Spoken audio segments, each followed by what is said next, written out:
السلام علیکم ورحمۃ اللہ وبرکاتہ۔ الحمدللہ رب العالمین والصلاة والسلام علی اشرف الانبیاء والمرسلین نبینا محمد وعلی آلہ واصحابہ اجمعین، اللہم صلی علی محمد وعلی آل محمد۔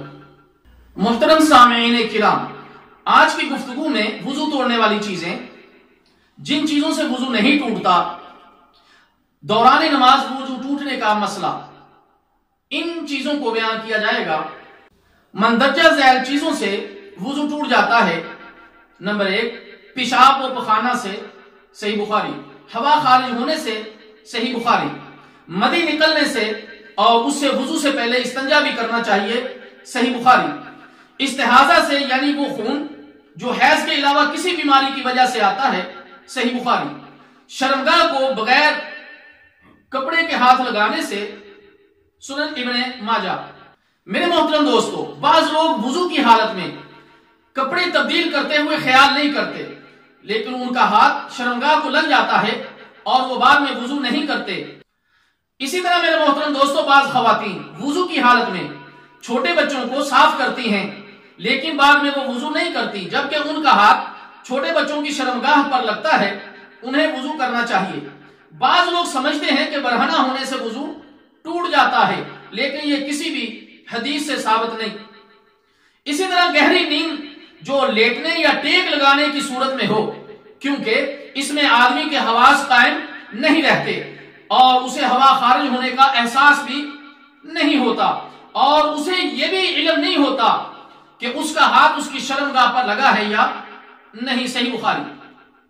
اسی طرح پاگل یا غم و نشہ وغیرہ سے بے ہوش ہونے کی صورت میں وضو ٹوٹ جاتا ہے، کیونکہ بے ہوشی نیند سے زیادہ بے حس کر دیتی ہے۔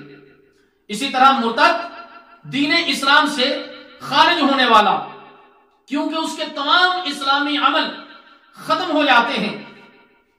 جناب سفیان ثوری رحمہ اللہ تعالی فرماتے ہیں، جب کوئی شخص دین اسلام سے پھر جائے تو اس کا کفر پہلی تمام اسلامی عبادات کو ختم کر دیتا ہے۔ مصنف ابن ابی شیبہ، جن چیزوں سے غسل ٹوٹتا ہے یعنی جماع، احتلام، حیض اور نفاس، ان سے وضو بھی ٹوٹ جاتا ہے۔ اونٹ کا گوشت کھانے سے رسول اللہ صلی اللہ علیہ وسلم نے وضو کرنے کا حکم دیا ہے۔ میرے محترم دوستو، اب جو چیزیں ہم بیان کرنے والے ہیں، ان چیزوں میں وضو کر لیا جائے تو بہتر ہے، ضروری نہیں۔ اونٹ کے علاوہ کسی دوسرے جانور وغیرہ کا گوشت کھانے سے وضو کر لیا جائے تو بہتر ہے، نہ کرے تو ضروری نہیں، صحیح مسلم۔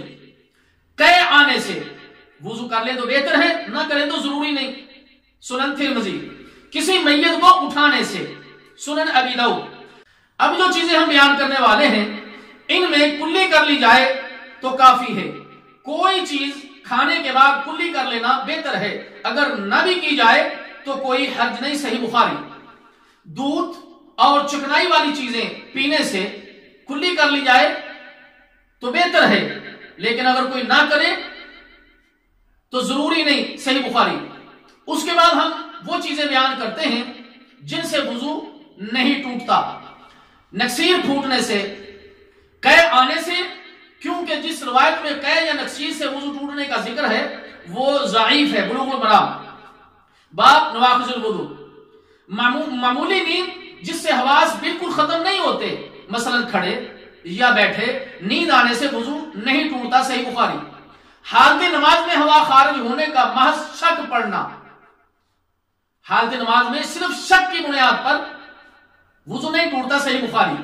شرمگاہ کے علاوہ باقی جسم کے کسی حصے سے خون اور پیپ وغیرہ بہنے سے وضو نہیں ٹوٹتا، سنن ابی داؤد۔ اس روایت کو امام ابن خزیمہ، ابن حبان، امام حاکم اور علامہ ذہبی رحمہ اللہ تعالی نے صحیح قرار دیا ہے۔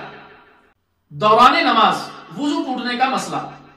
دوران نماز وضو ٹوٹ جائے تو وضو کر کے نئے سرے سے نماز پڑھنی چاہیے، صحیح مسلم، کیونکہ وضو نماز کے لیے شرط ہے، جب شرط ختم ہو گئی تو مشروط بھی باطل ہو گیا۔